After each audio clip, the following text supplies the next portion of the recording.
Salut à tous, on se rejoint aujourd'hui pour un nouveau test avec aujourd'hui, pour moi, ce sera le premier Google Pixel. Voilà, le premier Google Pixel que j'ai fait, j'ai pas fait les précédents modèles. Donc Google Pixel 4 XL qui m'a été envoyé, prêté par le Café du Geek que je remercie vraiment. Donc je vous mettrai comme d'habitude dans la description tous les liens qui mènent vers leur blog, vers leur Twitter, etc. etc. Donc, ce Google 4 XL qui la modique somme de 800 euros. C'est rien 800 euros à l'heure actuelle, non? Non, je rigole. 800 euros, c'est... moi, mon budget téléphone, allez, j'essaie de trouver les téléphones entre 200 et 250. Je cherche le rapport prix par excellence. Là, 800 euros, ça t'arrache un peu le huc, quand même. Donc, du coup, pour 800 euros, on s'attend à avoir un téléphone parfait. Et on va voir un peu ce que ça donne. Déjà, vous avez pu voir dans le déballage qu'il manquait pas mal de choses. Donc ce téléphone-là, il a beaucoup de qualité, mais il a aussi des trucs qui ont été oubliés. Et c'est dommage. Allez, on passe directement au test. On commence par le design. Un design qui, ma foi, ben Google, ils ont du retard. Enfin, ils ont du retard. C'est un choix. Hein. C'est un choix de ne pas faire comme tout le monde. Donc là, sur le coup, on a quelque chose qui ressemble, mais voilà. Donc on a un menton assez fin, là-dessus ça va, des bords plutôt corrects. Par contre, on a un front assez épais. Donc, ok, bon, ils ont voulu apporter quelque chose de nouveau. Donc on va en parler juste après, et qui se situe dans ce front. Donc bon, après, pour l'instant, c'est un peu inutile. Est-ce que ça valait le coup ou pas de tenter le coup? Bon, après, à l'utilisation, une fois que tu fais plus trop attention, mais c'est vrai qu'au niveau design, c'est pas super joli. Donc, dimension 75,1 de large sur 160,4 de haut sur 8,2 mm d'épaisseur pour un poids de 193 grammes, assez bien réparti. Donc, du coup, j'ai vraiment pas trop senti. Franchement, la différence de poids avec mon Meizu, même s'il y a 30 grammes d'écart, il est plutôt léger en main, une bonne prise à main. Il existe en trois couleurs, en noir, en blanc et en orange. Il est fait de verre et d'aluminium. Il a un écran à l'avant, un écran OLED en 6,3 pouces. Définition 3040 x 1440. Et 82,5% c'est la surface que prend l'écran par rapport à la surface totale du téléphone. Il est protégé par un Gorilla Glass 5, il n'y a pas de film d'origine posé dessus. C'est un écran qui est 90 Hz, ça c'est plutôt pas mal. Un peu comme le OnePlus 7T. Alors je trouvais ça super fluide. Après, honnêtement, c'est pas flagrant non plus entre le 90 et le 60, même s'il y en a qui m'annoncent le contraire. Moi, j'ai pas trouvé ça super flagrant. Il est certifié HDR. Au-dessus, on aura un appareil photo de 8 mégapixels en 2.0 avec les capteurs de proximité, etc. Et en même temps, le projet Soli. Donc, c'est un capteur de mouvement qui, un peu comme certains téléphones chinois, sauf que là, c'est vachement, vachement évolué. En gros, ben, tu passes la main devant et il se passe des trucs. Voilà. Et on verra tout à l'heure dans la partie logicielle. Ça permettra de changer les chansons et tout. J'ai essayé, ça marche, mais c'est totalement inutile pour l'instant. Donc, en dessous, on aura le type C, et il y a aussi un haut-parleur. Haut-parleur à bas, c'est un haut-parleur, c'est un téléphone qui a le stéréo, donc un très très bon son, on verra après. Haut-parleur ici, haut-parleur en bas. Ça, c'est plutôt pas mal pour regarder des films ou pour jouer, comme Call of Duty Mobile. Au-dessus, au-dessous, on aura le type C avec le haut-parleur. Sur le côté gauche, on aura alors le tiroir SIM que je ne vais pas ouvrir d'ailleurs parce que c'est un simple SIM. Voilà. Donc déjà, simple SIM, le gros front, vous comprenez déjà pour l'instant les soucis. Pas de port jack, bon ça au pire, on va pas dire que c'est un petit défaut, il n'y a pas de port jack. C'est beaucoup l'enlève maintenant. Sur le côté droit, on aura le bouton volume plus moins et le bouton power en blanc qui fait le plus bel effet. À l'arrière, on aura un appareil photo qui ressemble à s'y méprendre à la marque à la pomme, avec un double appareil photo seulement et un flash LED, un double flash LED. Alors, pas de grand angle. Encore un truc que maintenant j'aime bien avoir, pas de grand angle, donc on continue dans les points négatifs. Un appareil photo de 12 mégapixels en ouverture 1.7 avec un deuxième de 16 mégapixels avec un zoom x2. Tout animé par le Qualcomm 855 avec l'Adreno 640 pour la partie graphique. Donc je ferai pas la partie jeu, hein. Tous les jeux tournent sans problème dessus. Ça sert à rien, comme ça je vais retirer un peu la vidéo. Il existe en deux versions. 6 Go de RAM et après c'est ou 64 ou 128. 64 sans extension de carte SD. Un petit souci supplémentaire. Il a le NFC et la Volt. Le Bluetooth en 5.0, donc les stéréos, je vous l'ai dit, deux haut-parleurs stéréo, trois microphones dont un qui va permettre d'atténuer le son ambiant. Android 10, bon, ça c'est un peu l'avantage des Google Pixel, c'est d'avoir les mises à jour avant tout le monde. Il est Full 4G catégorie 18, il est certifié IPX8, ce qui est assez rare. Enfin, c'est rare, pas tout, c'est rare les téléphones qui sont certifiés IPX8 ou même n'importe étanche quoi. Ça permettra de le plonger à 1 mètre pendant 30 minutes. Donc je ne sais pas conseiller, mais bon, voilà. Il a une batterie de 3700 mAh. Alors là, heureusement que j'ai pas reçu le Google Pixel 4 normal, sinon il m'aurait duré la moitié de la journée. Seulement 2007 ou 2008 de batterie, 2008 je crois. Là, 3007 déjà, c'est limite, vous allez voir. Et il a la charge par induction. Regardez, tac, il va s'allumer et c'est allumé en bleu. Donc il a bien la charge par induction et ça marche plutôt correctement. Voilà. Donc, on a fini, on va passer directement à l'écran. Donc, trop rien à dire sur l'écran, hein. On a quand même sur quelque chose de très haut de gamme. Donc, c'est un écran OLED en 6,3 pouces avec une très bonne définition, de belles couleurs, ainsi qu'une bonne luminosité. Voilà, super agréable à utiliser, fluide, rapide. Ça m'aurait étonné le contraire. Voilà, donc du coup, est protégé par un Gorilla Glass 5. Donc, du coup, on va pas rester longtemps sur l'écran, on va passer directement à la partie logicielle. Partie logicielle, évidemment, on est sur du Android stock, hein, les Google Pixel. Donc, on a quelque chose de super fluide, hein, super optimisé, rien à dire là-dessus. Ça réagit au doigt et à l'œil. Et ça se bonifie un peu avec le temps. Et on a pas mal de petites options, surtout que là, ce téléphone-là, il a vraiment pas mal d'options. Donc, du coup, ben, on verra ça tout à l'heure dans les captures d'écran. Donc, regardez, déjà, je vais vous montrer un en direct. Vous serrez le téléphone comme un citron, comme contre vous. Hop. Enfin, contre vous, non. Et en fait, ça lance Google Assistant. Donc, au lieu de dire OK Google, vous pouvez le presser. Ouais. C'est spécial comme technique, mais bon, après, ils ont rajouté ça, je sais pas. Je sais pas s'ils se sont dit, tiens, on va rajouter plein de trucs intéressants, et finalement, ben, c'est pas intéressant. Mais voilà, faut voir. Allez, on passe directement en capture d'écran. J'ai pas mal de choses à vous montrer. Et j'ai failli oublier les capteurs du téléphone. On aura l'accéléromètre, le gyroscope, le champ magnétique, la boussole, le capteur de lumière, le capteur de pression, le capteur de proximité. Et voilà. Et le capteur, bien sûr, le capteur reconnaissance faciale que je vous ai pas montré. Donc là, j'ai la casquette, tac. C'est ultra rapide. Voilà. Allez. Alors, qui dit Google Pixel ne veut pas dire que c'est infaillible. On peut voir que ben, dès le début, une fois que j'ai voulu installer mes applications, j'ai eu un petit bug. Petit bug qui n'a pas été grand-chose, ça c'est pas revenu après. Hein. Ça peut arriver, c'est les choses qui arrivent. Donc voilà, un Play Store il a planté, c'est pas grave, c'est les choses qui arrivent. On continue avec le Antutu 413 428. Bien sûr, bon, bah, c'est du Snap 855. Le test de chauffe. Ah, j'ai pas pris la bonne capture. C'était plus bas le test de chauffe. Bon, vous l'aurez après de toute façon avec vous allez voir dans l'autonomie. Donc je les appelle Wi-Fi et la Volt, ça c'est normal. Ils ont rajouté, c'est bien parce que maintenant ils ont rajouté des trucs de personnalisation. C'est pas encore poussé à l'extrême, mais on pourra personnaliser un peu ces icônes, la forme, l'écriture, etc. C'est plutôt sympa, la couleur. Ça reste un peu limité, mais quand même on a amélioré les choses. On a l'éclairage thème sombre qui permet d'économiser une grosse partie de la batterie parce que bon les écrans OLED et AMOLED une fois que quand c'est noir c'est les pixels qui sont éteints donc du coup ben, ça économise la batterie. Concentration sur l'écran, c'est l'écran qui reste allumé donc quand vous lisez ça ne l'éteint pas. On peut choisir la température des couleurs. On a affichage fluide donc ou 60 ou 90 Hz. On a le mode Always on Display que j'ai déjà désactivé, que je n'ai pas laissé. On a le motion change. Alors ça, j'ai plein de trucs. Ça, c'est le truc comme ça là. Hein, quand vous passez devant, en fait. Donc vous pouvez passer les titres, arrêter les interruptions radio, affaisser l'écran quand vous êtes à proximité. Alors oui, ça a marché. Tout à l'heure, j'étais à la salle de sport, il était posé éteint. J'ai passé la main dessus, l'écran il s'est allumé. C'est plutôt sympa. Ça doit utiliser un peu de batterie, mais c'est totalement inutile pour l'instant. Hein. Voilà. On continue. Donc ça, c'est la pression, comme je vous ai montré tout à l'heure. Même l'écran éteint, ça marche. Donc du coup, si vous voulez l'écran, hop, vous faites comme ça fait OK Google. C'est exactement pareil. Accéder à l'appareil photo en maintenant appuyant 2 fois sur le bouton marche arrêt. Activer le mode selfie.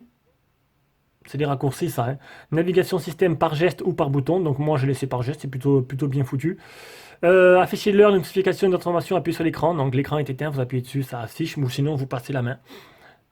Chute. Donc quand vous tournez le téléphone, bah, ça coupe la batterie, saisir le téléphone pour que ça, voilà, vous levez. Ce qui est plutôt bien, c'est que, ah non, une chose que je vais vous parler, c'est qu'il n'y a pas de capteur d'empreinte. Voilà, il n'y a pas de capteur d'empreinte. Par contre, il y a une super reconnaissance faciale, mais un truc de la NASA, quoi. C'est vraiment une reconnaissance faciale déjà rien que pour faire ton visage. Déjà, tu galères. Tu galères parce que bon, les téléphones, normalement, tu mets ta tête, tac, 3 secondes, c'est fini. Là, il prend vraiment à 300, toute ta tête à 360 degrés? Non, c'est pas ça. À 180 degrés, j'ai envie de dire. Toute ta tête. Faut que tu tournes ta tête dans tous les sens et qu'ils prennent tous les plans de ta tête. Du coup, tu mets un peu plus de temps à le faire. Ça marche beaucoup mieux, du coup. Et du coup, bon, ton téléphone, il est posé, il est éteint. Tu le prends dans la main, il s'allume et du coup, il reconnaît ta tête et se déverrouille. C'est plutôt pas mal. Pour ceux qui voulaient la reconnaissance, enfin, le capteur d'empreinte, ben tant pis, vous l'aurez pas. Encore un truc de plus qui a été oublié. Volontairement, bien sûr.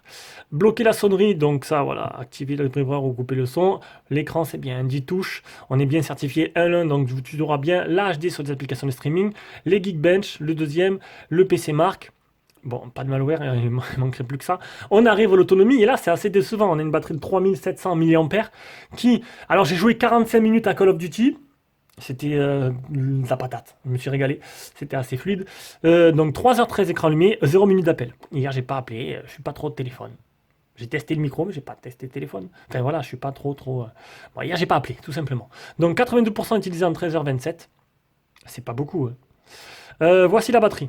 Donc là, tu vois les chutes là, c'est quand je joue. Ça pompe la batterie à une vitesse quand tu joues, c'est un truc de malade. Et donc du coup, c'est un téléphone qui va te faire un jour. Un jour, même pas un jour et demi, un jour. C'est lamentable. Et voici la chauffe qui est montée jusqu'à 38 degrés. Ça, c'est pendant le jeu, bien sûr. Donc voilà. Et le test GPS, 3 mètres de marge, 25 satellites fixés sur 39. Voilou. Donc la partie jeu, je dis je la ferai pas parce que ça marche très très bien. Tous les jeux fonctionnent. On va maintenant passer directement à l'appareil photo. Si tu aimes nos vidéos, tu peux mettre un petit pouce bleu, tu peux t'abonner et activer la cloche pour rien rater des futures vidéos. Et si tu veux nous soutenir un peu plus, tu peux aller sur une page Tipeee. Donc Tipeee, c'est une plateforme de financement participatif pour soutenir les gens comme nous qui font des vidéos. Tu nous fais un petit don, c'est pas grand chose, mais petit à petit, bien, ça nous permet à la fin du mois de pouvoir investir dans des produits. Et en même temps, tipeur, en plus de ça, tu as des avantages que d'autres n'ont pas. Tu pourras acheter... En priorité, d'avoir la priorité sur les téléphones et les accessoires de tout ce que l'on teste, à prix préférentiel bien sûr, ainsi que d'autres petits avantages, et ça c'est plutôt pas mal. Logiciel photo, donc les pixels en photo c'est quand même une référence. Alors c'est une référence sur les modes portrait. Donc sur tous les téléphones maintenant la mode c'est de porter l'application Gcam du pixel sur les autres téléphones. C'est vrai que ça, en fait l'avantage de l'application Gcam par rapport à l'application Xiaomi d'origine, c'est les couleurs. Ce sera un peu plus naturel. Voilà, donc suivant les situations, ce sera de plus jolies photos naturelles que d'autres, parce que si vous activez l'intelligence artificielle, ça a tendance à dénaturer, ce sera pas trop naturel. Et sinon, le mode portrait, il est démoniaque. Voilà, le mode portrait est très très bien fait. Je vais vous faire un mode portrait en direct sur Stitch.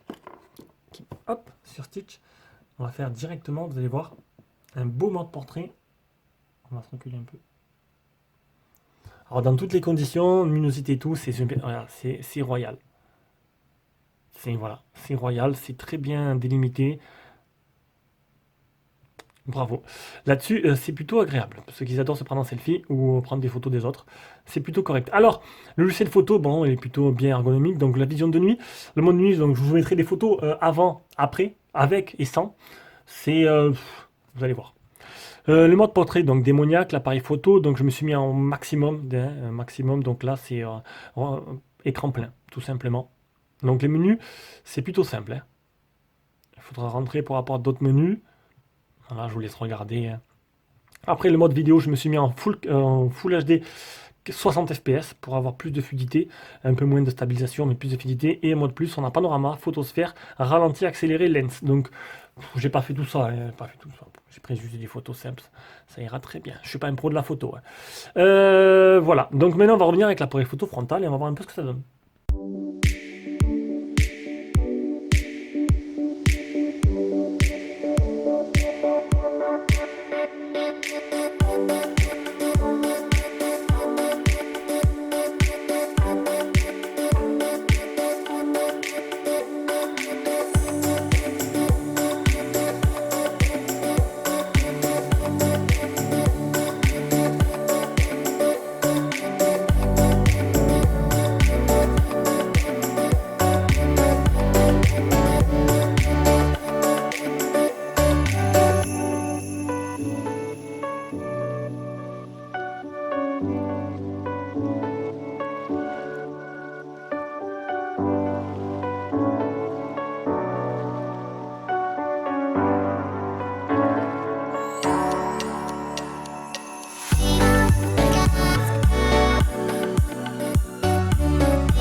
Allez, de retour avec l'appareil photo frontal du Pixel 4 qui est un, je prends tout, 8 mégapixels en 2.0. Donc voilà, ça a l'air un peu gestion de la lumière là, c'est pas, ça fait un peu blanc, non? Ça fait un peu blanc partout. Donc niveau photo, vous avez pu voir, donc le flash marche très bien, le mode portrait il est démoniaque, les photos sont très jolies, plutôt jolies. Le mode nuit, j'ai trouvé mieux sur d'autres téléphones, je trouve. Alors me demandez pas quel téléphone, mais franchement. C'est difficile à bout d'un moment de se rappeler quand on a fait 530 téléphones, même si je ne les ai pas tous faits. Donc le mode nuit, avant, après, oui, mais j'ai trouvé mieux quand même. Hein. Je trouve qu'il y a certains téléphones, style les Huawei, qui font quand même un meilleur travail là-dessus. Sinon, voilà, dans la règle générale, ils prennent de très belles photos. Quoi dire de plus? Rien. On arrive à la partie son, donc le son communication, bien sûr, il est excellent, il n'y a rien à dire. On va maintenant écouter la musique.